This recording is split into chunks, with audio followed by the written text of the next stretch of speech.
हर हर महादेव बच्चों, KSG coaching के YouTube channel में आपका एक बार फिर से स्वागत है। वीडियो के आज लगभग मध्य बौद्ध में धर्म का अर्थात पार्ट 25वें 3 मिनट के आसपास लगभग बुद्ध कंप्लीट की हो जाएगा। मृत्यु के कारणों पर देखो, चर्चा बौद्ध की धर्म के जाएगी। त्रिरत्न के बारे में हमने पिछले चैप्टर में बात की है।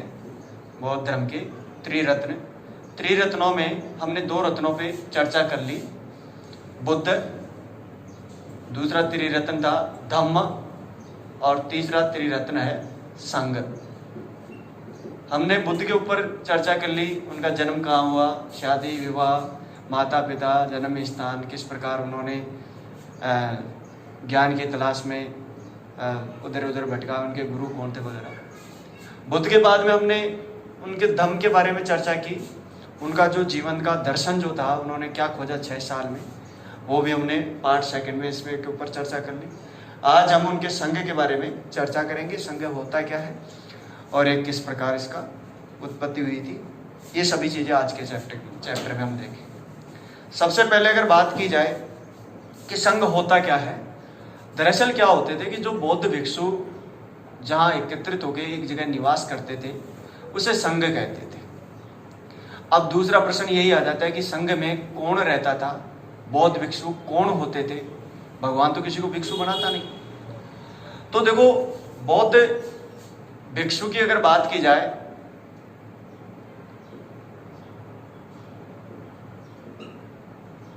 बौद्ध भिक्षु की बात की जाए तो आरंभ में महात्मा बुद्ध ने बौद्ध धर्म में सभी को प्रवेश दिया। आरंभ में सभी प्रवेश ले सकते थे।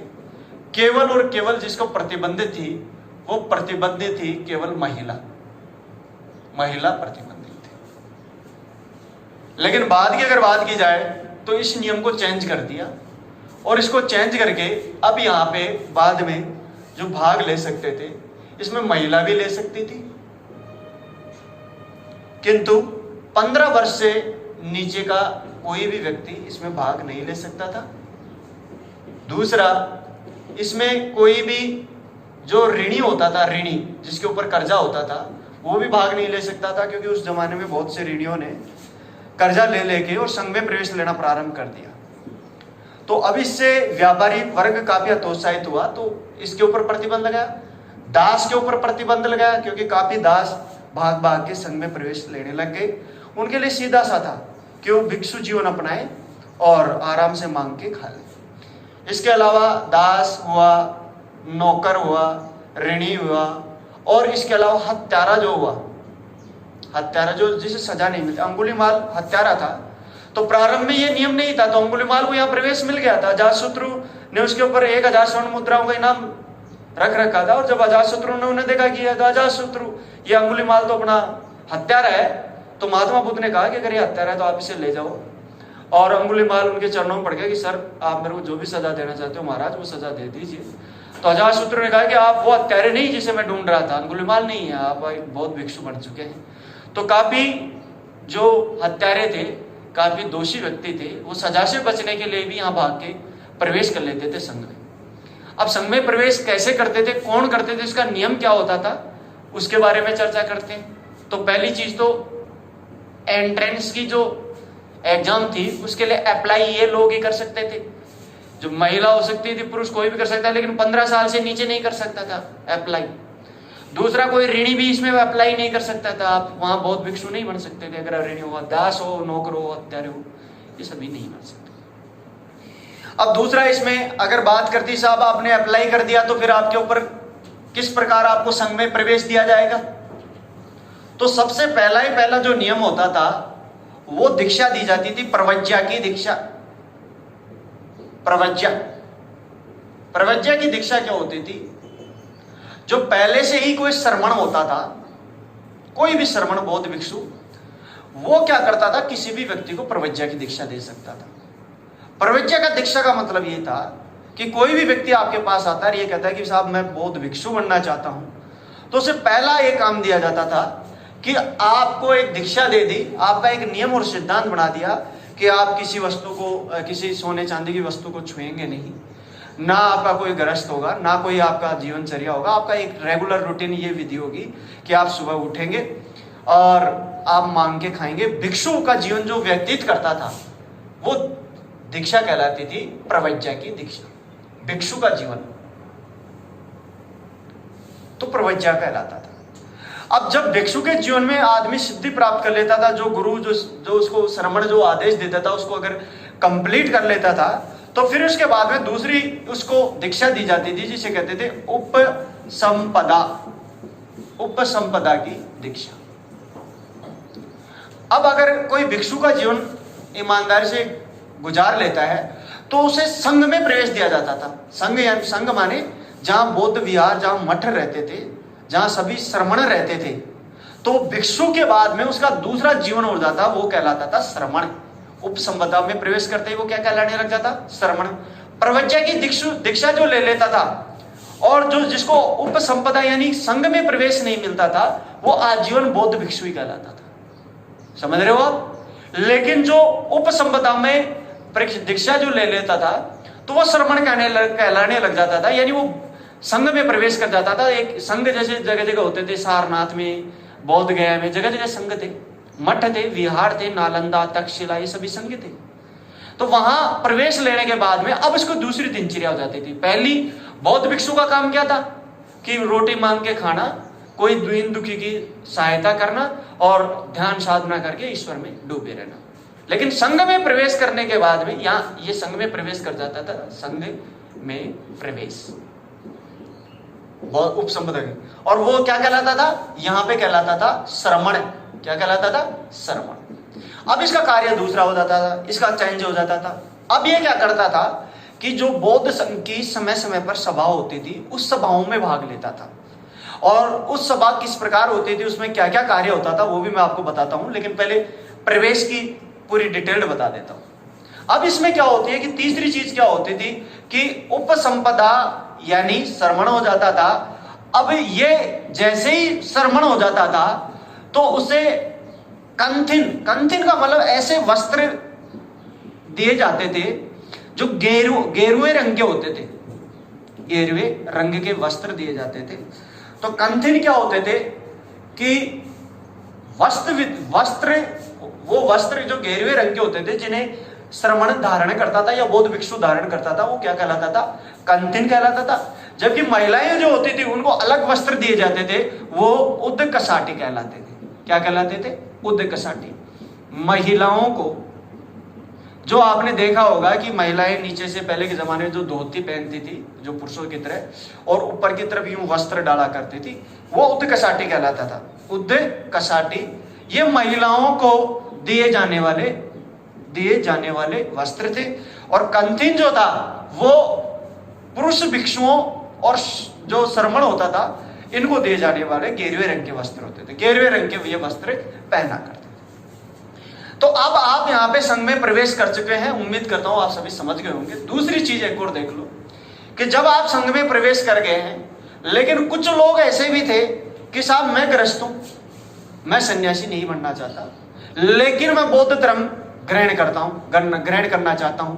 तो मेरे लिए क्या प्रोसेस है भाई? एक तो संत बनना चाहता है तो संत बनाएगा, तो उसे प्रवेश की दीक्षा देंगे, उसके बाद वो उपसंपदा की दीक्षा देंगे और श्रमण बन जाएगा। अगर ये बौद्ध भिक्षु अच्छी तरीके से रहता है तो श्रमण बन जाएगा, फिर वो संघ में प्रवेश करने लग जाएगा। संघ में प्रवेश का मतलब क्या हो गया कि अब जो संघ का संविधान जो होता था, बौद्ध धर्म की दीक्षाएं जो होती थी, शिक्षाएं होती थी, उनमें भाग लेता था, उनमें मत देता था और उसको ऊपर नीचे कर सकता था, उसमें संशोधन और सुधार कर सकता था।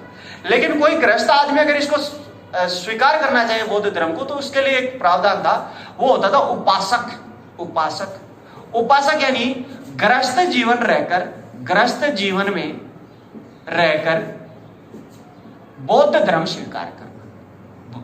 बौद्ध धर्म स्वीकार करना क्या कहलाता था? उपासक कहलाता।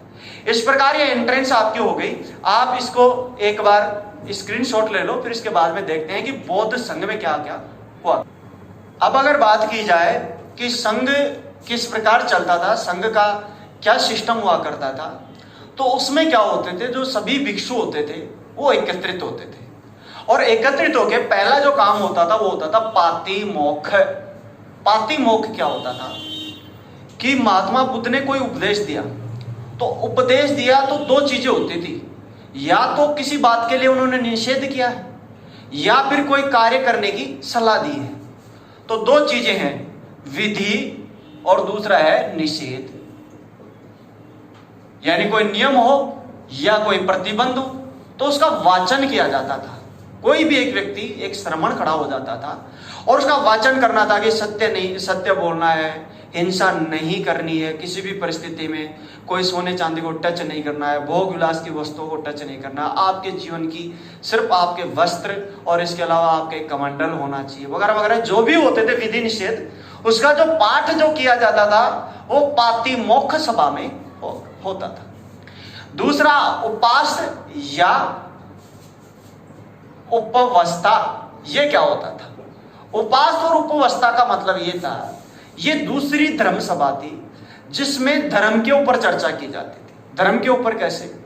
इसमें क्या होते थे, सभी बौद्ध भिक्षु अपनी ध्यान और समाधि में रहते थे, तो किसी को कुछ अनुभव होता था, किसी को कुछ अनुभव होता था, तो वो सभी एकत्रित होके और एक सभा का आयोजन करते थे जो उपास्त या उपवस्था कहलाती थी। अब वो अपने अनुभवों को डिस्ट्रीब्यूट करते थे, एक दूसरे को खड़ा होकर कोई व्यक्ति कहेगा कि मेरे को ये अनुभव हुआ, मुझे ऐसे लगता है, फिर उसमें संशोधन होता था और इस प्रकार ये सभा चलती थी। यहां जो था, ये बौद्ध महात्मा बुद्ध ने जो उपदेश दिए थे वो विधि या निषेधों का उल्लेख होता था। यहां कोई श्रमण का या भिक्षु का कोई उल्लेख नहीं था। यहां भिक्षु कुछ भी नहीं बोलता था। महात्मा बुद्ध ने कोई शिक्षा दोहराई, कोई पाठ दोहराया, तो अब ये तो था नहीं कि महात्मा बुद्ध कोई मतलब जगह जगह जाके वो दे सकते हैं, एक साथ पूरी दुनिया में उपदेश तो दे नहीं सकते थे, कोई वीडियो कॉन्फ्रेंसिंग उस जमाने में नहीं होती थी। तो महात्मा बुद्ध के उपदेशों को जीवित रखने के लिए प्रत्येक विहार में, प्रत्येक संघ में विधि निषेधों का पाठ होता था। वो तो पातिमोक्ष कहलाता। उपास में क्या होता था कि प्रत्येक संघ में जितने भी भिक्षु होते थे, जितने भी श्रमण साधक होते थे, वो खुद के अनुभव जो होते थे, धर्मोपदेश, उनके ऊपर चर्चा करते थे, क्या सही है और क्या गलत है, धर्मोपदेश पर चर्चा। लेकिन इसमें एक चीज और थी, वो विधि निषेध के अंतर्गत आती थी। क्या आती थी कि कोई भी व्यक्ति अगर उपास या उपवस्था में शामिल होता था तो उससे पहले उसे निदान करना होता था। निदान किसका करेगा? पाप का निदान करेगा। यानी कोई भी साधक या भिक्षु साधक रहते हुए उससे कोई भी अगर गलती हो जाती है तो उस गलती के लिए सबसे पहले वो निदान करेगा। निदान कैसे करते हैं? निदान का मतलब वो साधक खुल के ये बात कहेगा कि ये निषेध के अंतर्गत था कि मैं किसी भी सोने चांदी की वस्तु को ना छूं, लेकिन मेरे को ऐसे 100 रुपए मिल गए या एक स्वर्ण मुद्रा मिल गई, मैंने उसे छुपा लिया, या कोई भी उससे जो गलत कार्य हो गया, तो उसके लिए वो उस पाप के लिए माफी मांगेगा। पाप के लिए माफी मांगेगा। तो वो जो कार्यक्रम होता था वो निदान। निदान जब होगा उसके बाद में ही उस धर्म सभा में प्रवेश लेगा। क्योंकि अगर व्यक्ति के अंदर बुराई है, महात्मा बुद्ध ने कहा कि हम ना तो ईश्वर को जानते हैं और ना ही ईश्वर के बारे में कुछ हमने देखा है, तो हम तो अपने से देखते हैं कि हमारे से कोई गलती हो गई तो हम उसके लिए माफी मांग लेते हैं और फिर उसके बाद में एंट्रेंस ले लेते हैं। बाद में क्या होता है, बाद में जो उपास या उपवस्था जो थी, जहां पे धर्मोपदेशों पे चर्चा होती थी, तो महात्मा बुद्ध के मृत्यु के पश्चात अब क्या होता है कि ये धर्मोपदेश वहां नहीं होता। अब वहां पे सिर्फ एक ही कार्य होने लग गया कि वहां पे बौद्ध भिक्षु एकत्रित होते थे और वो सिर्फ अपने द्वारा किए गए पापों की चर्चा करते थे। अब यहां सबसे बुराई निकल के आ जाती है। ये क्या निकल के आ जाती है कि महात्मा बुद्ध जहां तक थे उनमें तप था, बल था और सारा संघ उनके आदेशों पे चल रहा था। लेकिन आज भी अगर आप देखते हो बौद्ध धर्म में ये विकृति आ गई कि उपासना या उपवस्था, जहां महात्मा बुद्ध के समय धर्मोपदेश पे चर्चा की जाती थी, अच्छाई बुराई पे चर्चा की जाती थी, बाद में ये केवल बौद्ध भिक्षुओं के अपने द्वारा किए गए गलत कर्मों की पाप मोचन सभा हो गई। पाप मोचन। अब यहाँ पे जो पूर्ण चंद्र नवरात्रि होती है, जैसे आप जिसे कहते हैं पूर्णिमा जो कहते हैं, तो प्रत्येक पूर्णिमा यानी 15 दिन में एक बार आती है, एक महीने में एक बार आती है, तो उसमें प्रत्येक पूर्णिमा के दिन सारे बौद्ध भिक्षु और नवचंद्र जो अमावस्या के दूसरे दिन जो आएगी वहां, यानी एक महीने में 2 बार, यानी प्रत्येक पखवाड़े में बौद्ध भिक्षु एकत्रित होते हैं आज भी, और वो अपने द्वारा किए गए गलत कामों की एक दूसरे को बता देते हैं।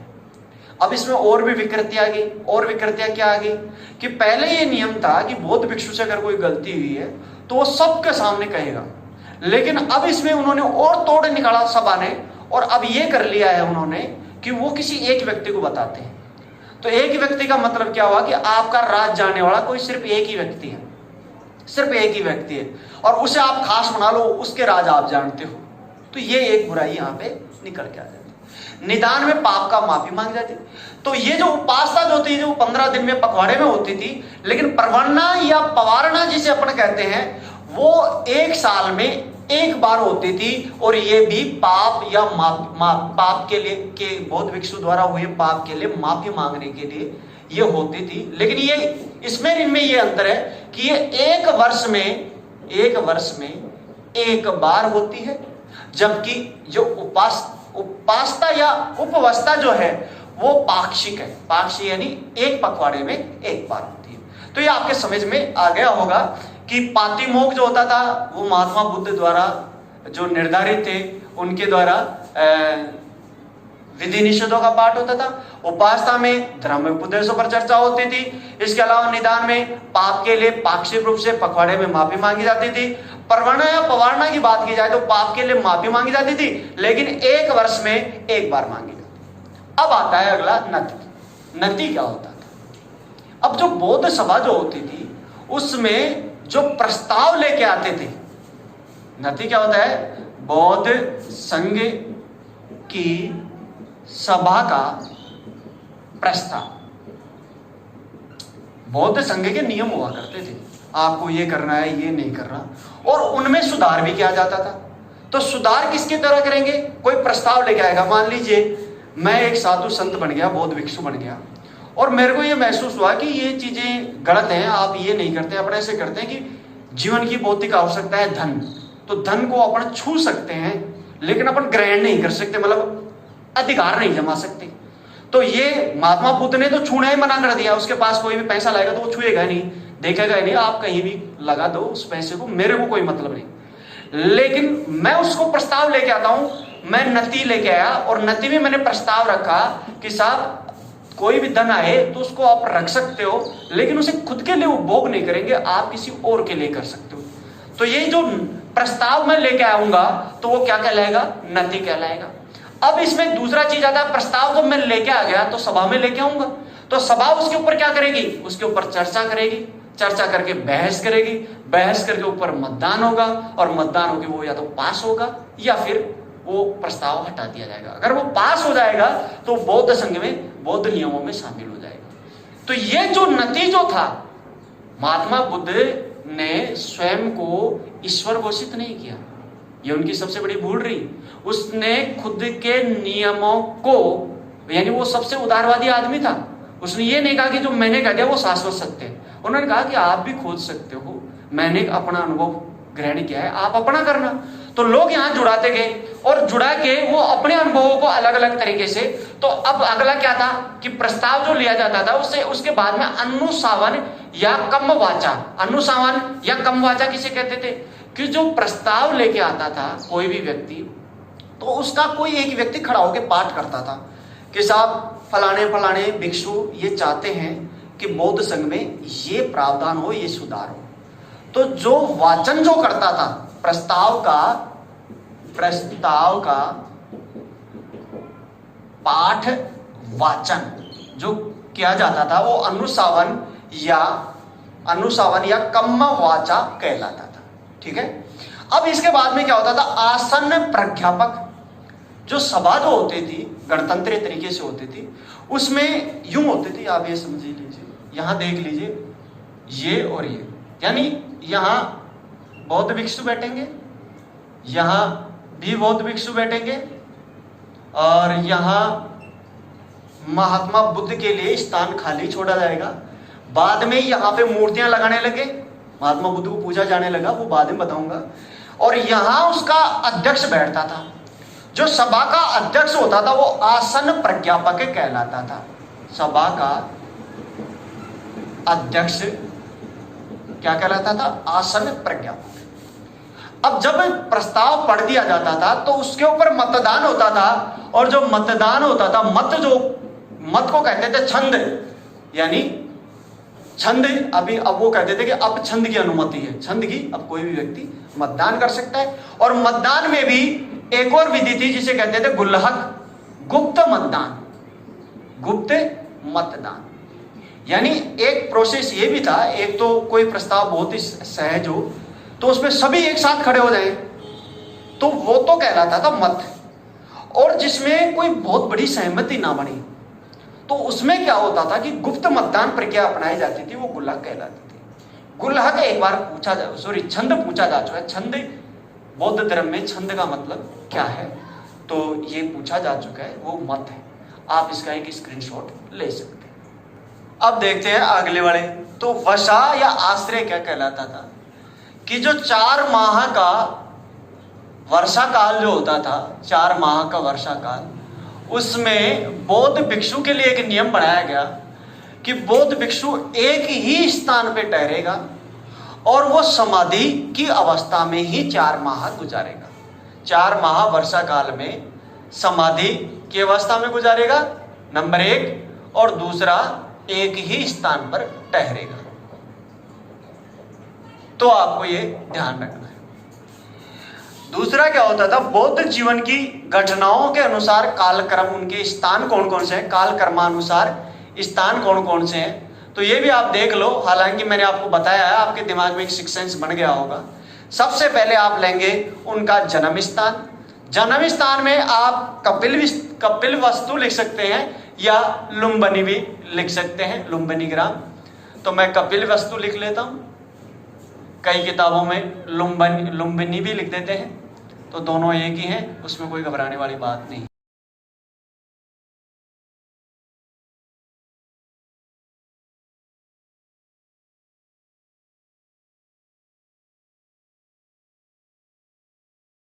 जहां उन्हें ज्ञान प्राप्त हुआ वो कौन सा था, बोध गया। तो उनसे जुड़ा दूसरा स्थान कौन सा कहलाया, बोध गया। तीसरा, जब उनको ज्ञान प्राप्ति हो जाती है तो पहला उपदेश जो वो देते हैं वो होता है सारनाथ।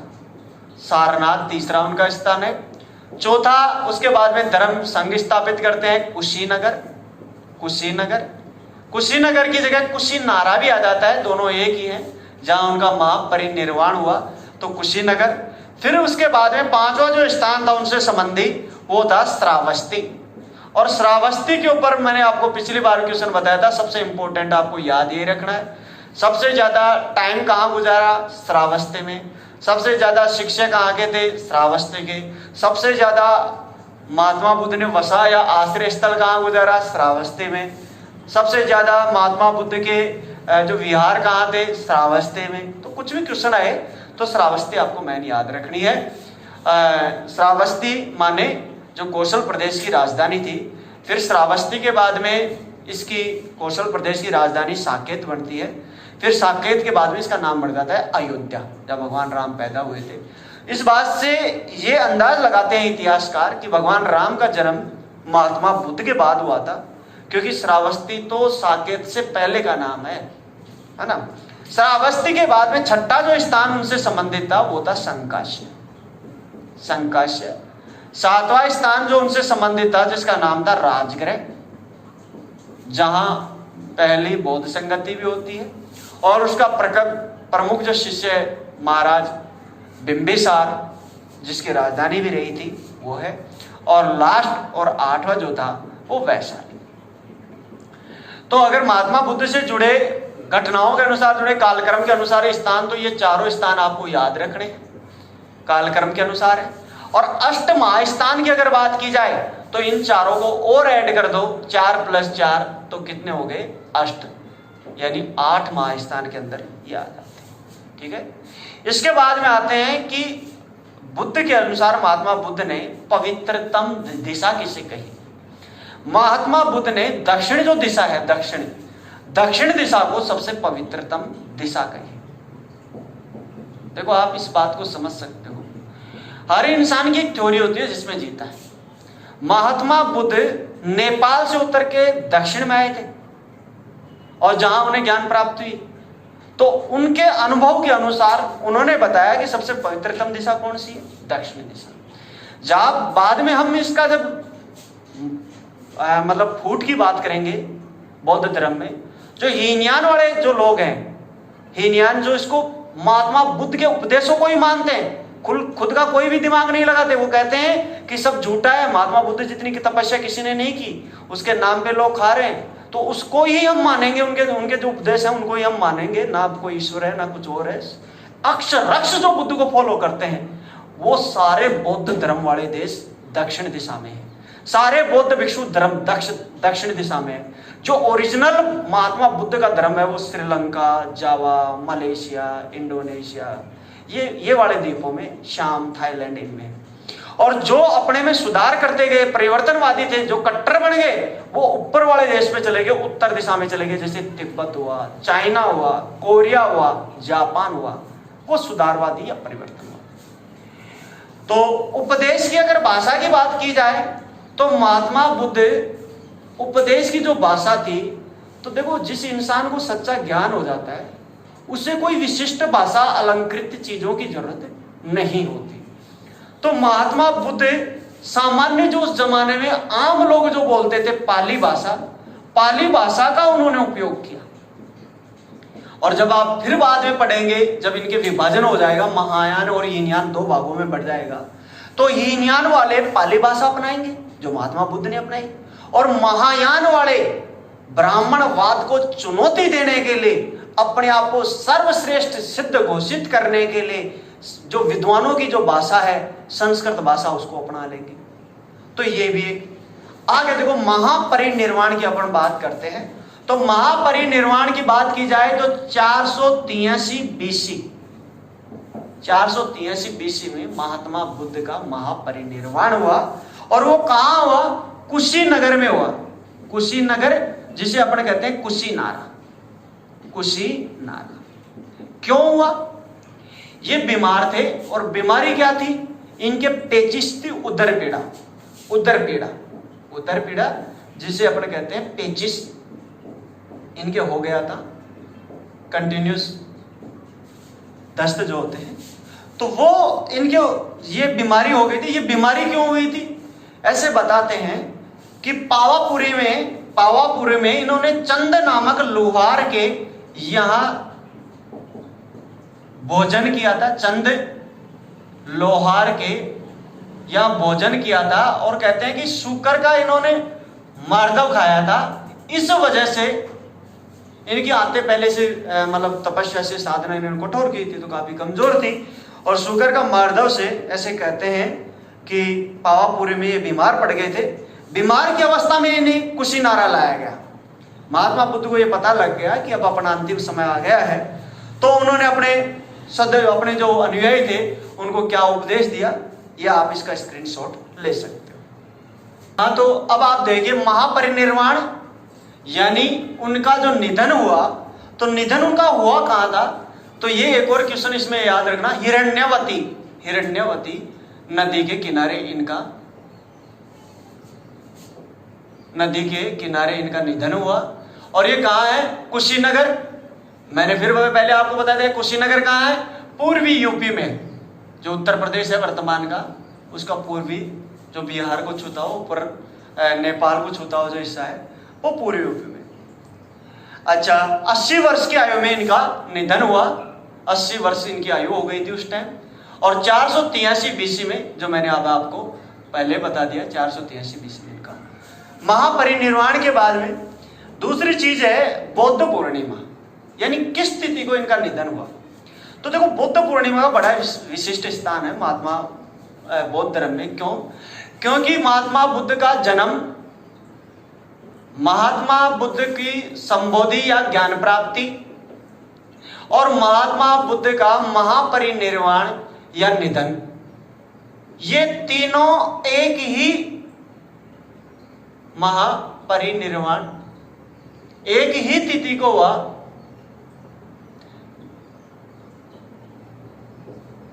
जिसका नाम था बौद्ध पूर्णिमा। अब बौद्ध पूर्णिमा दरअसल बैसाख शुक्ल पूर्णिमा को बौद्ध पूर्णिमा कहते हैं। बैसाख शुक्ल पूर्णिमा को बौद्ध पूर्णिमा इसलिए कहते हैं क्योंकि इसी तिथि को महात्मा बुद्ध का जन्म हुआ, इसी तिथि को महात्मा बुद्ध को ज्ञान की प्राप्ति अर्थात संबोधि हुई, और इसी तिथि को महात्मा बुद्ध का निधन अर्थात महापरिनिर्वाण प्राप्त हुआ। बैसाख शुक्ल पूर्णिमा ये बड़ी इंपॉर्टेंट रोल रखता है बौद्ध धर्म के लिए। भिक्षुओं को अब जब महात्मा बुद्ध बीमार पड़ गए थे तो उन्हें कुशीनारा ले आया गया। तो सभी जो बौद्ध भिक्षु थे वो अंतिम दर्शन के लिए इनके पास आने लगे। सभी को पता लग गया कि काफी बीमार है। तो जब ये बौद्ध भिक्षुओं को एक बड़े रूप में इनको एकत्रित किया गया और उनको उपदेश, उन्होंने सिर्फ 2 ही लाइनें कही, बड़ा प्रवचन नहीं दिया। सभी को इकट्ठा करने के बाद महात्मा बुद्ध आते हैं अपने शिष्यों के साथ। उन्होंने कहा कि सभी संस्कार व्यधर्मा है, सभी संस्कार व्यधर्मा है। व्यधर्मा का मतलब नष्ट होने वाले हैं। कि आप दुनिया में कोई भी चीज खोदो, आप दुनिया में कोई भी नियम बनाओ, आप कुछ भी स्थापित करो, सभी चीजें नष्ट होने वाली है। इससे आगे उन्होंने कहा अतः प्रमाद से रहित होकर अपना अपना कल्याण करो, अपना अपना कल्याण करो। इसके बाद वो किसी भी शिष्य से नहीं मिले, उन्हें व्यक्तिगत कोई भी उपदेश नहीं दिया। सभी शिष्यों को अंतिम सत्य कहा कि जो मैंने अपने जीवन में महसूस किया है वो सबसे अंतिम बात यह है जो तुम्हें अमल में लानी है। और जो हीनयानी लोग हैं जिन्होंने अपनाया, तो बौद्ध भिक्षुओं ने, हीनयानियों ने इसी शब्द को अपनाया। उन्होंने समझ गए कि महात्मा बुद्ध ने कहा था सब कुछ नष्ट होने वाला है, जो आप स्थापित कर रहे हो सब नष्ट होने वाला है। तो प्रमाद से जो ये भोग विलास है इससे एकदम विरक्त होके और अपना अपना कल्याण में अपने व्यक्त हो जाते हैं। अपन सारे किसी का कल्याण नहीं कर सकते। जबकि दूसरी ओर जो महायान वाले हैं वो पर कल्याण की तरफ झुक जाते हैं, वो अपना अपना कल्याण नहीं करते। व्यक्तिगत उपदेश की अगर बात की जाए तो सुभच्छ, जिसका दूसरा नाम हमारे को मिलता है सुभद्र। ये वहीं का कुशीनगर का एक परिव्राजक था। कुशीनगर का परिव्राजक यानी एक बहुत बड़ा व्यापारी था। इसको उन्होंने व्यक्तिगत उपदेश दिया। अब आप कहेंगे गुरुजी व्यक्तिगत उपदेश क्या दिया? तो इसे 2 ही आदमी जानते हैं, एक तो महात्मा बुद्ध और दूसरा सुभच्छ या सुभद्र। उनके व्यक्तिगत क्या बात हुई ना ही तो किसी ऐतिहासिक स्रोतों में उल्लेखित है और ना ही कभी सुभच्छ का ऐसा कोई ऐतिहासिक स्रोत हमारे को मिलता है जहां से अपने को मिले। इसके बाद में थोड़े से दिनों में महात्मा बुद्ध का महापरिनिर्वाण अर्थात निधन हो जाता है। और जब उनका निधन होता है तो अब प्रत्येक राजा उसके अंतिम संस्कार में पहुंच जाते हैं। और जो प्रत्येक शासक, तो 8 शासक वहां पे, लगभग 8 शासक तो नहीं, लगभग कम से कम 21 या 22 शासक वहां बताते हैं, 22 शासक वहां खड़े हो जाते हैं। और जो बड़े बड़े 8 शासक थे, बड़े बड़े 8 शक्तिशाली जो उनके अनुयायी थे, उन्होंने उसके जो चिन्ह थे महात्मा बुद्ध का, जो कमंडल हुआ, खड़ग हुआ, जो उनकी माला हुई, इसके अलावा उनके वस्त्र जो हुए, उनके केस हुए, या कोई भी चीज, जितनी भी जो चीजें थी उनको 8 भागों में डिवाइडेशन किया गया। 8 स्थानों, 8 चीजों में, आज टुकड़ों में भी डिवाइड किया गया और 8 लोगों ने उसे बांट लिया और उन्हें ले जाके और अपनी अपनी नगरियों में, अपनी राजधानियों में उनके ऊपर स्तूप बनाए। स्तूप किसे कहते हैं अभी आएगा थोड़ा आगे। स्तूप और चैत्य में अंतर होता है, वो मैं आपको अभी बता देता हूं, फिर बाद में दोबारा फिर से रिपीटेशन कर देता हूं। स्तूप माने ये समझिए कि ये इस प्रकार का होता है। ये अंदर, यहां आप बौद्ध भिक्षु का जो भी चीज है, बौद्ध भिक्षु की कोई भी जो अवशेष है, जो चीज है, वो आप यहाँ बीचों बीच रख देंगे। फिर उसके बाद में इसके ऊपर चिनाई करते जाएंगे, फिर ये दीवारें खड़ी कर देंगे, ऊपर गुंबद बना देंगे। और ये एकदम इस तरीके से ये कलश, ताकि इनको कोई भी ना छेड़ सके। और ऐसा माना जाता था कि जिस जिस नगरियों में इनके अवशेष गए वो बड़ी बड़ी साम्राज्य बन के उभरे, वहां बहुत शांति रही जब तक ये रहे। इसके बाद में स्तूपों को तोड़ा गया, पुष्यमित्र, शुंग, ये काफी लोग आएंगे तो मैं आपको बाद में बताऊंगा। तो 8 लोग कौन कौन थे जिन्होंने 8 स्तूपों का निर्माण किया, तो वो भी आप देख लीजिए। सबसे पहला और इनका जो प्रमुख शिष्य था, सबसे बड़ा राजा जो था, मगध नरेश अजातशत्रु। पहला था मगध नरेश अजातशत्रु। दूसरा इनका जो स्तूप बना, अच्छा ये जो स्तूप होते हैं वो पूजा करनी ही होते, मैं बीच में रह गया। दूसरा स्तूप और चैत्य एक और होता है, तो स्तूपों की पूजा नहीं की जाती, स्तूपों का दर्शन किया जाता है। चैत्य जो होते हैं, चैत्यों की पूजा की जाती है। जैसे कार्यालय का चैत्य, इनकी पूजा की जाएगी, वहां भगवान बुद्ध की मूर्तियां वगैरह रहेंगी। स्तूपों की पूजा नहीं की जाती।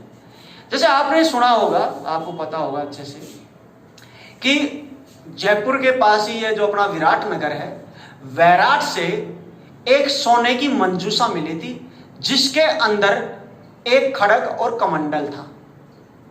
तो ऐसा माना जाता है कि महान अशोक सम्राट ने वो स्तूप के तौर पे किसी बौद्ध भिक्षु का स्तूप यहां पे उन्होंने बनवाया था।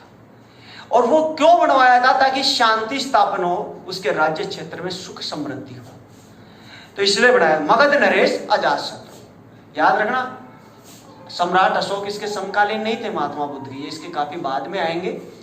दूसरा अगर बात की जाए तो वैशाली के लिच्छवी, वैशाली के लिच्छवी।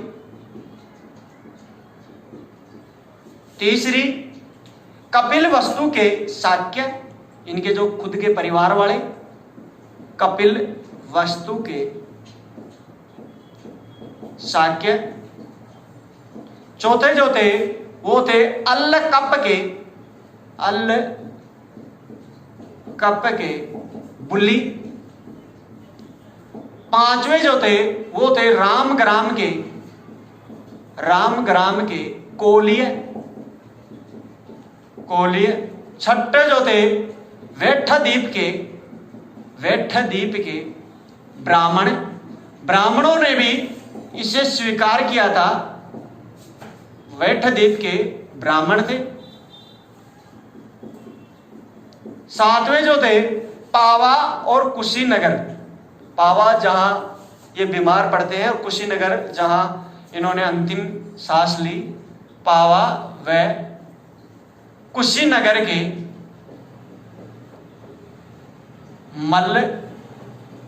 मल्ल। और आठवें जो थे वो थे पिपली वन के, और जो थे मौर्य। फिर इसके बाद में मौर्य साम्राज्य, ये जितने भी थे ये मौर्य, इन्होंने सल्तनत स्थापित की, मल्ल ने की। और कुशीनगर के कौन थे? मल्ल। और पिपली वन के कौन थे? पिपली वन का थे मौर्य। मौर्यों ने बाद में सब बड़ी सल्तनत स्थापन की। मल्ल ने की, ब्राह्मणों ने की, कोल्य ने की, बुल्ली ने की, शाक्य तो पहले से ही थे, है ना। तो आप इसका एक बार स्क्रीनशॉट ले लीजिए। अब हम चर्चा करते हैं महात्मा बुद्ध के मृत्यु के पश्चात, निर्वाण के पश्चात बौद्ध संगतियों की। बौद्ध संगति क्या होती थी? देखो, महात्मा बुद्ध जब तक जीवित रहे तब तक उनके जहां भी वो रहते थे, अर्थात महात्मा बुद्ध जब तक जीवित रहे और जहां पर भी वो रहे, जिस विहार में वो रहे, वहां ही उनकी सभा और संगति चलती थी। लेकिन जब उनके महान परिनिर्वाण हो गया तो उसके लिए सारे विहारों से बड़े बड़े श्रमण, बड़े बड़े भिक्षु एक जगह एकत्रित हुए और उस बौद्ध संगति में उन्होंने महात्मा बुद्ध के उपदेशों के ऊपर चर्चा की। उन्होंने सोचा कि हो सकता है कि बाद में इनके ऊपर उनके जो कार्य हैं, उनके विचार हैं, उनमें परिवर्तन आ सकता है, तो क्यों ना उनको पहले ही लिपिबद्ध कर लिया जाए, उनके नियमों को, उनकी शिक्षाओं को, उनके उपदेशों को, उनके निषेधों को। तो उसके लिए सबसे पहले उनके जीवन के बाद में 4 बौद्ध संगतियां आयोजित हुई। तो पहली बौद्ध संगति जो हुई 483 BC हुई। यह आपको मैंने पहले भी बता दिया था, जब इनका महापरिनिर्वाण हुआ, जब इनका निधन हुआ, उसके ठीक पश्चात 13वें दिन कहते हैं कि राजगृह सप्तकर्णी गुफा में, यानी बिहार में पहली बौद्ध संगति हुई। और राजगृह उस टाइम शासक वहां के हर्यक वंश के अजातशत्रु थे, और उस बौद्ध संगति की अध्यक्षता किसने की थी? पूर्ण महाकश्यप ने। और उस बौद्ध संगति में क्या हुआ, इसको मैं एक बार अलग से डिटेल्ड बताऊंगा, वो भी अपने आप में एक मायने रखता है। हालांकि आप जान लो कि सुत्त पिटक और विनय पिटक की रचना हुई। उसके बाद में द्वितीय बौद्ध संगति 383 BC। स्थल कौन सा था? चुल्लवग, जो वैशाली बिहार में पड़ता है। और उस टाइम शासक कौन था? कालाशोक या काकवर्ण। काकवर्ण, जैसे काले रंग का होने के कारण उसे काकवर्ण कहते हैं। और ये जो था शिशुनाग वंश से था। और यहाँ पे जो शासक, यहाँ पे जो इसकी अध्यक्षता जो इसने की, वो साब कमीर या सर्व कमीर था। तीसरी बौद्ध संगति 251 BC में हुई। और 251 BC में ये बौद्ध संगति होती कहाँ है, ये याद रखना। उस टाइम सम्राट अशोक, अब यहां सम्राट अशोक आता है। सम्राट अशोक जो राजा था, शासक था, महान मौर्य शासक, उसकी राजधानी थी पाटलिपुत्र। तो पाटलिपुत्र में तीसरी बौद्ध संगति का आयोजन हुआ, और उस समय उसकी अध्यक्षता की थी मोगलीपुत्र तिस ने। और मोगलीपुत्र तिस जो था वो हीनयान संप्रदाय का था। तो यहाँ पे महात्मा बुद्ध का ही बोला वाला था। यहाँ पे भी महात्मा बुद्ध ने जो कहा वही था, लेकिन सेकंड संगति में सब कुछ बिगड़ता है। वो मैं आपको भी बताता हूँ वहाँ क्या क्या होता है। पहले आप ये जो फैक्ट है वो आप देख लो, फिर कॉन्सेप्ट चलो। चतुर्थ बौद्ध संगति की बात की जाए तो प्रथम शताब्दी में हुई। और ये कहाँ होती है? कश्मीर में कुंडल वन में होती है। और कश्मीर का जो कुंडल वन था वो हीनयान केंद्र था, हीनयान शाखा का केंद्र था। और वहां जो शासक था वो कुषाण वंश का शासक था, कनिष्क। कौन था? कुषाण वंश का शासक कनिष्क था। और इसकी अध्यक्षता की बात करते हैं तो इसकी अध्यक्षता वसुमित्र करता है, जो स्वयं हीनयान मत का भिक्षु था। और इसकी जो उपाध्यक्ष करता है वो अश्वघोष करता है, जो महायान संप्रदाय का था। अब इन बौद्ध संगतियों में क्या हुआ, ये स्थान है, जगह है, वो तो आपको फैक्चुअल है, रटनी है। याद रखना 483, 383, 251 प्रथम शताब्दी। अगर शासक याद रखना, शासक कैसे करोगे? अजातशत्रु। अजातशत्रु के जस्ट बाद में तुम्हें याद रखना है कि कालाशोक और अशोक, कालाशोक और अशोक। और लास्ट का तो तुम्हें वैसे कनिष्क। कैसे कनिष्क? अशोक कै खत्म हो वहां पे कनिष्क। तो अजातशत्रु, कालाशोक, अशोक और कनिष्क। ठीक है। स्थानों की अगर बात की, स्थान सीधे रट रहे हैं। राजगृह के बाद में वैशाली, वैशाली के बाद में पाटलिपुत्र, और पाटलिपुत्र के बाद में सीधा सा कश्मीर कुंडल। ठीक है। और ये अध्यक्ष भी पूछे जाते हैं। अध्यक्ष किसने की? सबसे पहले पूर्ण महाकश्यप को याद रखना है। पूर्ण महाकश्यप, पूर्ण का साब कमीर, जिसे सर्व कमीर कहते हैं, सर्व कमीर मोगलीपुत्र। ये तो तुम्हें इंपोर्टेंट लगा लेना, इंपोर्टेंट। ठीक है। इसका आप स्क्रीनशॉट ले सकते हो। फिर उसके बाद में इसकी अब अगर बात की जाए प्रथम बौद्ध संगति में क्या कार्य हुआ, तो इसमें दो कार्य हुए। इसमें दो महत्वपूर्ण रचनाएं संकलित की गई। पहली रचना जो थी वो थी सुत्त पिटक, और दूसरी जो रचना थी उसका नाम था विनय पिटक। अब कई बच्चे ये भी होते हैं, सर ये रचना क्यों होती है? अरे किताब लिखी गई, एक किताब का नाम था सुत्त पिटक, दूसरी किताब का नाम था विनय पिटक। जो सुत्त पिटक है, अब इसके ऊपर क्वेश्चन बहुत पूछे जाते हैं, फैक्चुअल वो देख लो, फिर मैं आपको बता देता हूं। सबसे पहले ये लिखी किसने, संकलित किसने की? देखो वहां पे कुल मिला के 500 भिक्षु उपलब्ध थे, 500 भिक्षु उपस्थित थे। कहां पे? प्रथम बौद्ध संगति में। तो 500 भिक्षु उपस्थित होने के कारण इन दोनों पुस्तकों को पंचशती भी कहा जाता है। क्या कहा जाता है? पंचशती। पहली चीज तो ये याद रखना।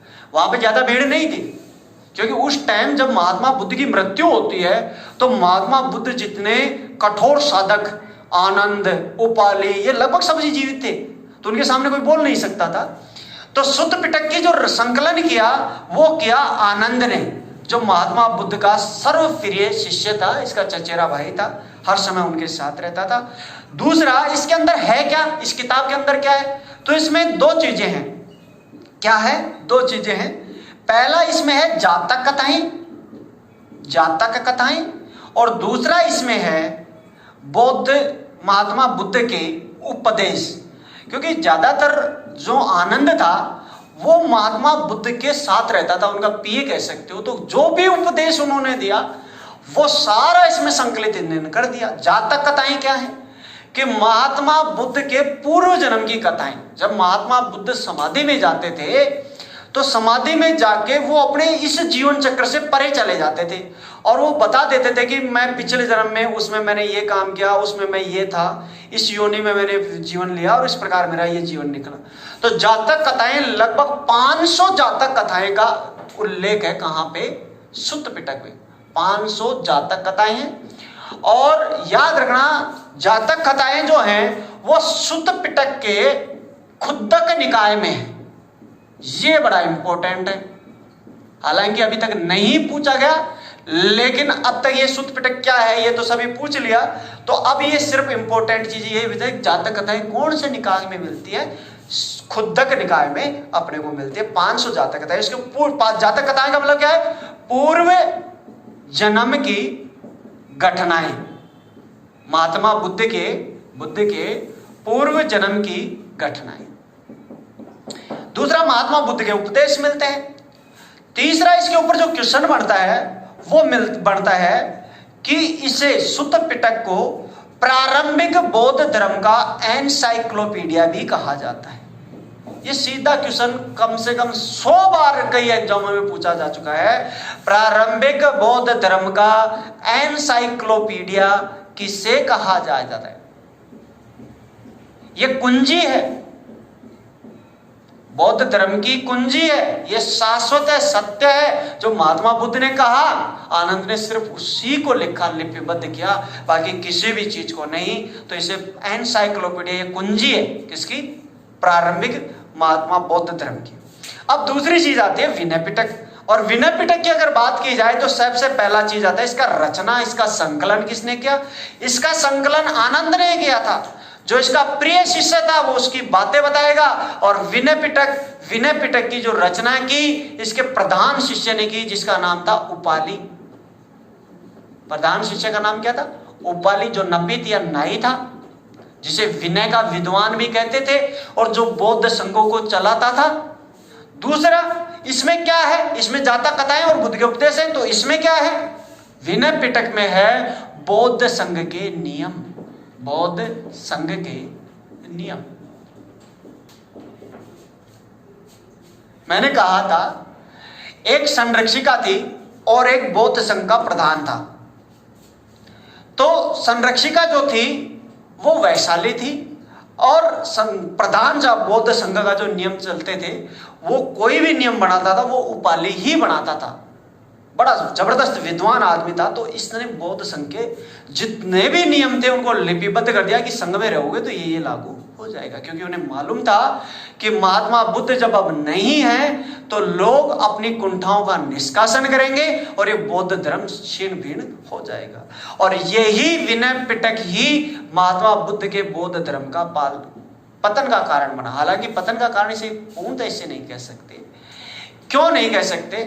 क्योंकि उपाली ने वही लिखा जिस समय प्रचलित थे, महात्मा बुद्ध के समय जो नियम प्रचलित थे उनको लिपिबद्ध कर दिया। लेकिन महात्मा बुद्ध जब तक जीवित रहे किसी भिक्षु में यह दम नहीं था कि वो उन्हें आके चैलेंज करे उनसे शास्त्रार्थ करके और उन्हें बदला दे। अब बौद्ध भिक्षु जो भोग विलास में डूब गए थे उनके लिए सबसे बड़ी बाधा था विनय पिटक, जिसमें बौद्ध संघ के नियम थे कि अगर आप भिक्षु रहोगे तो ये करना पड़ेगा।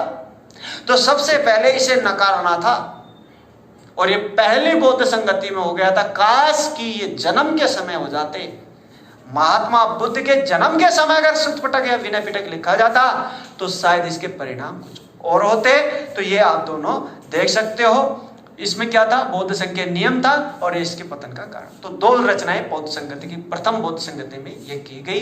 अब देखते हैं द्वितीय बौद्ध संगति में क्या हुआ। अब बात करते हैं द्वितीय बौद्ध संगति की। तो द्वितीय बौद्ध संगति की बात की जाए तो इसमें जो बौद्ध धर्म था वो दो भागों में डिवाइडेड हो गया। कौन कौन से में हुआ? पहला जो इसका भाग था वो उसका नाम था थेरवादी, जिसे कहते हैं स्थिरवादी। थेरवादी इसका दूसरा नाम क्या था? स्थिरवादी।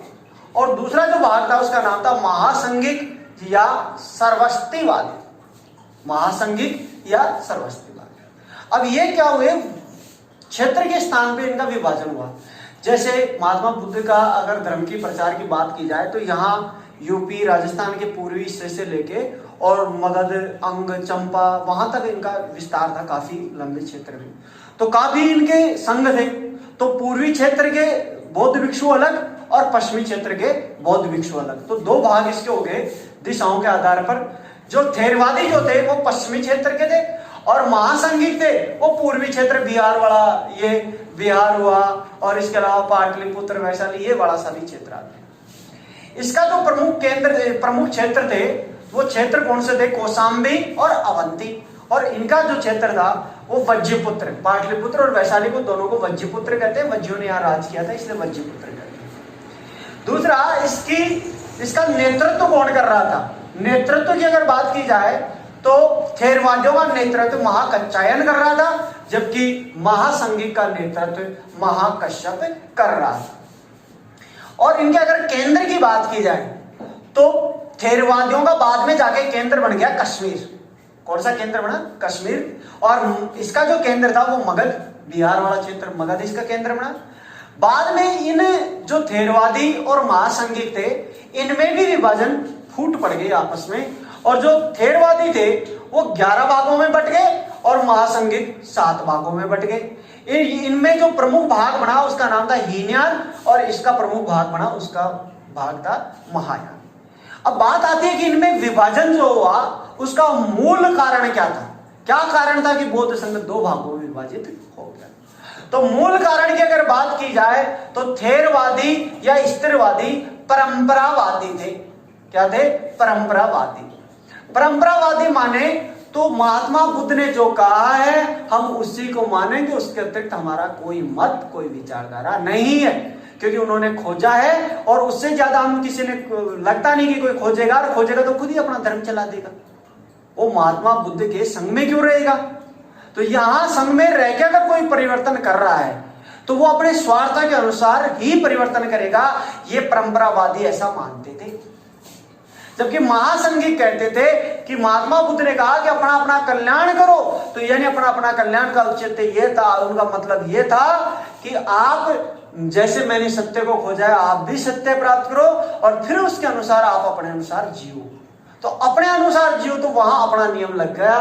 तो ये परिवर्तनवादी थे, या जिसे कहते हैं सुधारवादी, जिसे कहते हैं इन्होंने महात्मा बुद्ध में सुधार करके जिसकी शिक्षाओं को ग्रहण किया, तो वो क्या कहलाए? महासंघिक या सर्वस्तिवादी। इसका स्क्रीनशॉट ले लीजिए। अगर बात करें तृतीय बौद्ध संगति की, इसमें क्या कार्य हुए? तो देखो इसमें 3 कार्य हुए। कितने कार्य हुए? 3।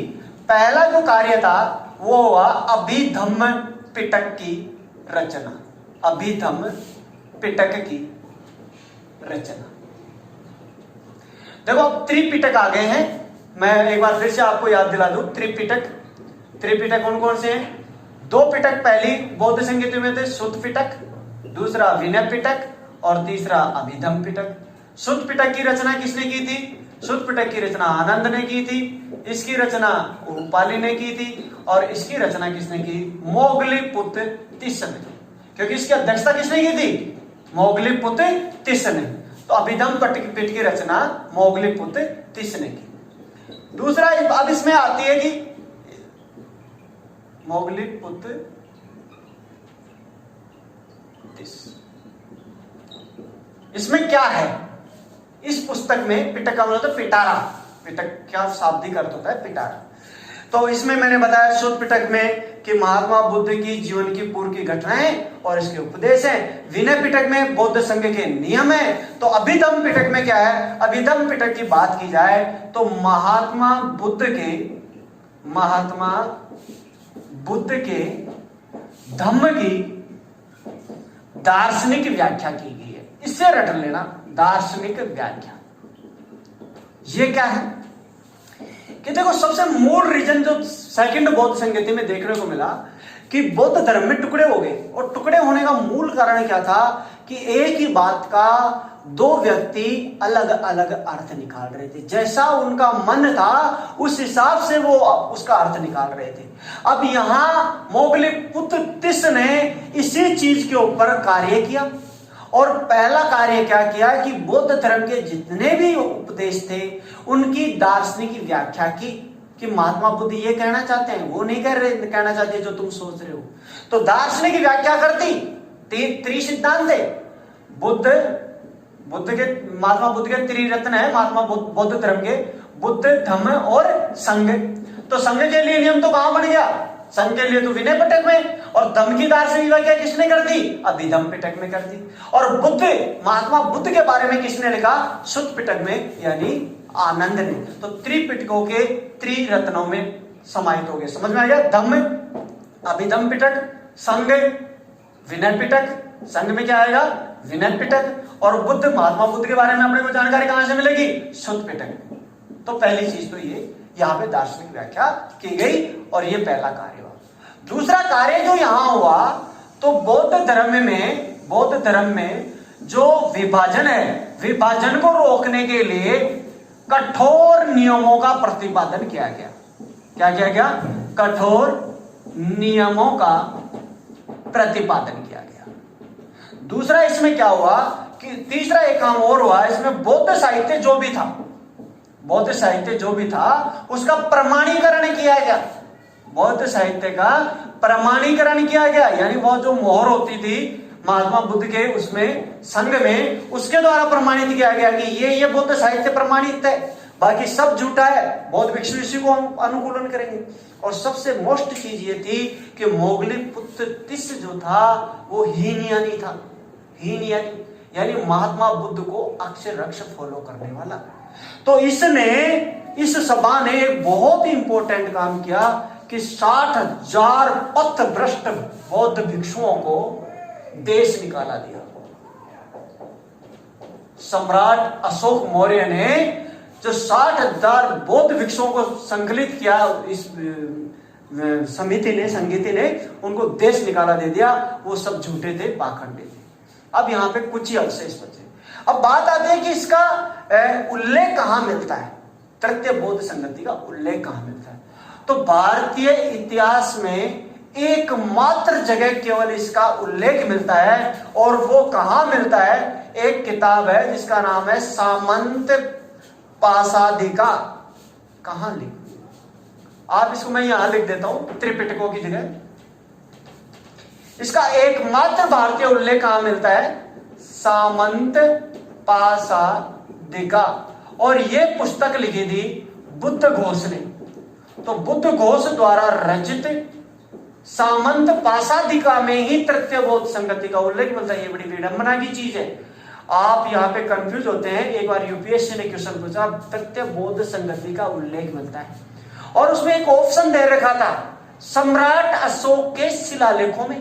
तो बच्चों ने कुछ ने ज्ञान लगाया कि महात्मा जो तृतीय बौद्ध संगति हुई थी पाटलिपुत्र में सम्राट अशोक के दरबार में हुई थी, तो उसने उल्लेख तो किया होगा। तो सम्राट अशोक के किसी, ये इसको स्पेशली और लिख लेना पॉइंट, सम्राट अशोक के किसी भी अभिलेख में इसका उल्लेख नहीं किया गया। तीसरी चीज, श्रीलंका के दो प्रसिद्ध ग्रंथ है, दीपवंश और महावंश। दीपवंश और महावंश ये बौद्ध धर्म से रिलेटेड प्रसिद्ध ग्रंथ हैं, जो बिल्कुल प्रमाणिक हैं और साहित्यिक माने जाते हैं। क्योंकि हीनयानी का जो जब बाद में हीनयानी जाते हैं तो दक्षिण की तरफ जाते हैं, तो नेपाल, श्रीलंका में, भारत के दक्षिण में श्रीलंका में जाके इन्होंने दो बौद्ध साहित्यों का सृजन किया, जिनका नाम था दीपवंश और महावंश। तो दीपवंश और महावंश में इसे सिंगली ग्रंथ भी कहते हैं, सिंगली बौद्ध ग्रंथ भी कहते हैं। सिंगली वहां एक समुदाय है जो अपने तमिलनाडु का ही है, सिंगलियों का, वहां लिट्टे जो आंदोलन चला था वो रिलेटेड है। तो सिंगली बौद्ध ग्रंथ भी इन्हें कहा जाता है, किसको, दीपवंश को और महावंश को। आप इसका स्क्रीनशॉट भी ले सकते हैं। अब बात करते हैं चतुर्थ बौद्ध संगति। चतुर्थ बौद्ध संगति में क्या हुआ, सबसे पहला जो चतुर्थ बौद्ध संगति में हुआ वो एक काम हुआ कि जो वसुमित्र था, वसुमित्र ने संस्कृत भाषा में जो साहित्य था उसका लिपिबद्ध किया, जो भी साहित्य और बाद में जो संकलित हुआ उसका लिपिबद्ध किया, पहला काम ये था। और उसके बाद में अब यहाँ पे स्पष्ट तौर पे ये निकल के आ गया, क्योंकि संस्कृत भाषा महात्मा बुद्ध की नहीं थी, जन सामान्य की भाषा नहीं थी, वो विद्वानों की भाषा थी। तो ये निकल के आ गया, ये सिद्ध हो गया कि कभी भी ये दोनों जो पंथ हैं एक साथ कभी भी नहीं रह सकते। तो बौद्ध धर्म अंतिम रूप से दो टुकड़ों में विभाजित हो गया, जो कभी साथ ना बैठेंगे। इस स्थिति में आके दो धर्म के दो टुकड़े हुए। कौन कौन से थे? एक हीनयान और दूसरा महायान। हीनयान जो था उसका पुराना नाम मैंने आपको बता दिया था कि जो ये थेरवादी थे, थेरवादी जिसे स्थिरवादी भी कहते हैं, ये हीनयान कहलाए। और जो महासंगिक थे जिसे सर्वस्तिवादी कहते हैं, वो क्या कहलाए? महासंगिक। सर्वस्तिवादी थे वो महायान कहलाए। विचारों की अगर बात की जाए तो इनके विचार जो थे वो परंपरागत थे। हीनयान, हीन छोटी सोच के, परंपरागत, जो महात्मा बुद्ध ने कहा था वो ही पालन करेंगे। और ये जो थे इनके विचार जो थे ये सुधारवादी या परिवर्तनवादी थे। सुधारवादी या परिवर्तनवादी कि अब साहब हमारे में भी दिमाग है, महात्मा बुद्ध ने अपना अपना कल्याण के लिए कहा था कि हमारे को जो भी सूझेगा वो करेंगे। अब आप आगे सब कुछ आप खुद बता देंगे। बताइए, ये महात्मा बुद्ध को अक्षरक्ष मानते हैं, ये खुद के दिमाग से मानते हैं? तो बताओ ये देवी देवताओं को मानेंगे कि नहीं मानेंगे? महात्मा बुद्ध नहीं मानता था तो ये नहीं मानेंगे, और ये देवी देवताओं को मानेंगे। इन्होंने महात्मा बुद्ध की पूजा शुरू कर दी। अब बताओ, मूर्ति पूजा को ये देवी देवताओं को मानेंगे तो मूर्ति पूजा भी करेंगे, और ये देवी देवताओं को नहीं मानेंगे तो मूर्ति पूजा भी नहीं करेंगे। अब बुद्ध के विचार और शिक्षाओं की अगर बात की जाए तो ये बुद्ध के विचार और शिक्षाओं को अक्षरक्ष मानेंगे। अक्षरक्ष यानी जैसा का जैसा महात्मा बुद्ध ने कहा है वैसा का वैसा मानेंगे। और ये महात्मा बुद्ध के विचारों को सुधार के साथ, कि साहब इन्होंने ये कहा ये थोड़ी सी मिस्टेक है, आप ऐसे करो, ये सुधार के साथ मानेंगे। अब अगर बात की जाए तो ये बुद्ध को, ये जो लोग हैं जो महात्मा बुद्ध ने अपने बारे में कहा था कि साहब मैं कोई भगवान नहीं, मैं महापुरुष हूं, तो ये महात्मा बुद्ध को महापुरुष मानेंगे, और ये महात्मा बुद्ध को क्या मानेंगे? भगवान मानेंगे। क्या मानेंगे? भगवान मानेंगे। अगर सुधार की बात करें तो अंतिम भाषा में उपदेश दिया था कि अपना अपना कल्याण करो। महात्मा बुद्ध ने कहा था तो ये व्यक्तिगत कल्याण करेंगे, अपना अपना कल्याण करेंगे, खुद का करो, जगत का अपने आप हो जाएगा। और ये सामाजिक कल्याण की बात करेंगे, सबका कल्याण करेंगे, क्योंकि महात्मा बुद्ध के उपदेश को तो मान नहीं रहे। भाषा की अगर बात की जाए, महात्मा बुद्ध ने जो भाषा यूज में ली पाली, तो पाली को ये स्वीकार करेंगे। और जबकि विद्वानों की जो भाषा बनी जिसका नाम था संस्कृत, तो संस्कृत को इन्होंने स्वीकार किया। अगर विस्तार की बात की जाए तो भारत के दक्षिण देशों में, भारत के जो दक्षिण देश हैं, दक्षिण देश कौन कौन से हैं? जैसे श्रीलंका हुआ, शाम में थाईलैंड हुआ, म्यांमार हुआ, कंबोडिया जिसका नाम कंबुज है वो हुआ, जावा, सुमात्रा, बोर्निया, इन देशों में, दक्षिण देशों में इसका विस्तार हुआ। जबकि इसका विस्तार ऊपरी देशों में, उत्तरी देशों में हुआ। और उत्तरी देशों में कौन कौन से हैं? चारों रट लेना, चीन, जापान, कोरिया, और इसके अलावा तुम्हारा तिब्बत वाला क्षेत्र। तो उत्तरी देशों में ऊपर महान आदमी तो ऊपर रहेगा, महासंगिक रहेगा, और महान आदमी सुधारवादी रहेगा। महान आदमी देवी देवताओं को मानता है, पूजा पाठ भी करता है, सुधार करना चाहता है, भगवान को मानता है। महान आदमी सामाजिक कल्याण करता है, महान आदमी संस्कृत बोलेगा, महान आदमी उत्तरी ऊपर की तरफ ही रहेगा। समझ आ रहा है? और ये हीनयान छोटे वाला, ये आप इसके विपरीत है। अगर बात की जाए परम पद, यानी ये किसके लिए लड़ रहे हैं, ये क्या पाना चाहते हैं, तो ये जो लोग हैं हीनयानी, वो महात्मा बुद्ध की तरह अरहत का पद पाना चाहते हैं। किसका पद पाना चाहते हैं? अरहत का, जो महात्मा बुद्ध को मिला था वही पद। जबकि अगर इनकी बात की जाए तो ये बोधिसत्व का पद प्राप्त करना चाहते हैं, बोधिसत्व। तो ये अरहत और बोधिसत्व क्या होता है इसके बारे में मैं आपको बताता हूं। पहले आप इसका स्क्रीनशॉट ले लो ताकि जस्ट नेक्स्ट में बताऊं। अब अगर बात की जाए चतुर्थ बोध संगति में, जो भी मैंने बताया गया, हीनयानों के लिए सबसे जो परम पद था वो अरहत का पद था। अरहत का पद वो प्राप्त कर लेते तो वो अपने आप को धन्य समझते थे और ये मानते थे कि बोधिसत्व पद अपने को मिल जाए। तो अरहत का पद क्या था और बोधिसत्व का पद क्या था? अरहत में वो मानते थे कि इस दुनिया में केवल बुद्ध जैसे 5 अवतार हुए हैं और उन अवतारों को अरहत मानते थे। जबकि बोधिसत्व वाले ये मानते थे कि महात्मा बुद्ध जैसे हमारे ये 5 बुद्ध ये हैं। तो ये कौन कौन से हैं? अरहत पद में पहला अरहत पद बौद्ध धर्म में हीनयान के अनुसार मिला कुकुच्छानंद, इनको पहला अरहत पद मिला था। फिर इसके बाद में दूसरा कनकभुंज को मिला, तीसरा कश्यप को मिला और चौथा शाक्य मुनि है जिसे महात्मा बुद्ध गौतम बुद्ध कहते हैं, वो चौथा अरहत था। महात्मा हीनयान ये मानते थे कि वो चौथा अरहत था, ठीक है। और 5वां अरहत जो था मैत्रेय होगा, वो भावी बुद्ध होगा। भावी यानी बाद में कभी आएगा, इस धरती पर बाद में बुद्ध आएगा तो उसका नाम होगा मैत्रेय। तो हीनयानों के अनुसार ये 5 अरहत आदमी थे। अरहत जिनको सब कुछ ज्ञान है वो 5 हैं। 4 आ चुके, गौतम बुद्ध तक 5वां ही आएगा। तो ये बात है। ये जो महायान है ये बोधिसत्व का पद प्राप्त करना चाहते थे, बोधिसत्व। अब इसमें बोधिसत्व कुछ प्रसिद्ध बोधि भिक्षु हुए थे, उन्हें बोधिसत्व कहते हैं। कौन कौन सा? जैसे वज्रपाणी एक बोधिसत्व था, वज्रपाणी। तो वज्रपाणी इसलिए था क्योंकि वो हाथ में वज्र धारण करता था, वज्र हथियार धारण करता था और उसको पाप या सत्य असत्य का शत्रु भी कहा जाता है। तो वज्रपाणी का हथियार चिन्ह क्या है? वज्रधारी। अवलोकितेश्वर ये दूसरा बोधिसत्व था जो जिसका प्रतीक है पद्म पाणी और इसका इसे सबसे प्रधान बोधिसत्व भी कहा जाता है। तीसरा जो बोधिसत्व हुआ महायान के अनुसार वो था मैत्रेय और इसका जो चिन्ह है वो है कलश, कलश। चौथा बोधिसत्व अमिताभ, अमिताभ बच्चन नहीं है, सिर्फ अमिताभ है।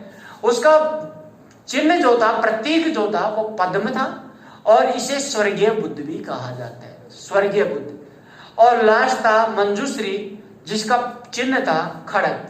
तो ये बोधिसत्व का पद प्राप्त करना चाहते थे। बोधिसत्व क्या था? ये मानते थे कि महात्मा बुद्ध जैसा पैदा हुआ है वैसा वास्तव में इनके सामने ऐसे संत पैदा हो गए थे, वो उनको फॉलो करते थे तो उनमें प्राप्त करना, उनके जैसे बनना चाहते थे, बोधिसत्व पद। और ये सिर्फ महात्मा बुद्ध को ही मानते थे तो ये महात्मा बुद्ध जैसा ही बनना चाहते थे। इनसे 3 पहले कोई कई जन्मों पहले हुए थे महात्मा बुद्ध से पहले और ये कई जन्मों बाद में होगा। और इनके सामने ये 5 आदमी उत्पन्न हुए थे और ये इनको बनना चाहते थे। और अंतिम बुद्ध जिसे माना जाता है वो सामंत भद्र होगा। तो याद रखना, भावी बुद्ध मैत्रेय, अंतिम बुद्ध सामंत भद्र और स्वर्गीय बुद्ध अमिताभ। ये तीनों चीजें रट लेना, ये क्वेश्चन पूछे जा चुके हैं और ये आपस में मिलवाते हैं। अमिताभ स्वर्गीय बुद्ध, मैत्रेय भावी बुद्ध और सामंत भद्र ये है अंतिम बुद्ध। इसका स्क्रीनशॉट लें।